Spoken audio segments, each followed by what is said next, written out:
নমস্কাৰ বন্ধু বান্ধৱীসকল, আকৌ আহিলোঁ এটি নতুন ভিডিঅ' লৈ। নিশ্চয় সকলোৱে মৰম দিব। আজি মই আছোঁহি মাৰ ঘৰত আৰু ভাবিলোঁ আমাৰ গাঁৱৰে নামঘৰ ভাগলৈ যাওঁ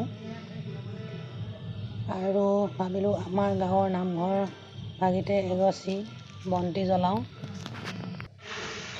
মোৰ ঘৰৰ পৰিয়ালটিৰ লগতে আপোনালোক তথা পৃথিৱীৰ সকলো মানুহৰ কাৰণে আশীষ বিচাৰিলোঁ, যাতে সকলোকে ভগৱানে কুশলে ৰাখে।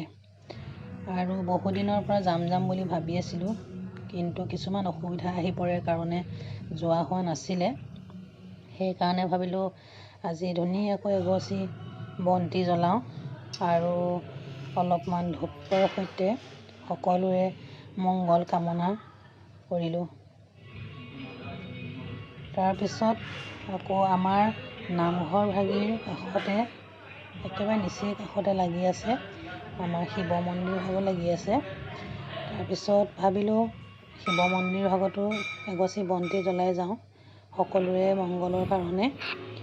আৰু সেই শিৱ মন্দিৰতো সোমালোঁ, এগছি বন্তি সুন্দৰকৈ সকলোৰে হৈ আগবঢ়ালোঁ। এয়া চাওকচোন আমাৰ শিৱ মন্দিৰ ভাগ কিমান সুন্দৰকৈ ভিতৰ চোৱা সজাইছে, দেখি বহুত ভাল লাগি গ'ল। বহুদিনৰ পিছত গৈছোঁ বাৰু, ইমান ধুনীয়াকৈ সজাইছে। তাতে আকৌ মোৰ সৰুকালৰ একেলগে উমলি জামলি ডাঙৰ হোৱা বন্ধু বান্ধৱীসকলকো লগ পালোঁ। লগ পাই ইমান ভাল লাগিছে, পুৰণি দিনৰ কথাবোৰ মনলৈ আহি যায়। তাতে আকৌ আৰু এগৰাকীয়ে এখন শৰাই দিছিলে, সেই শৰাই ভাগতো থাকিলোঁ আমি। সকলো শেষ হোৱাৰ পিছত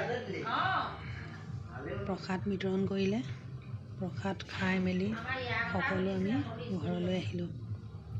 সঁচাকৈ সেই দিনবিলাক কি যে আছিলে, আৰু এতিয়া আমি বেলেগ বেলেগ ঠাইত বিয়া হৈ সকলো বেলেগ বেলেগ হৈ গ'লোঁ, কিন্তু আজি সকলোকে লগ পাই বহুত ভাল লাগিল।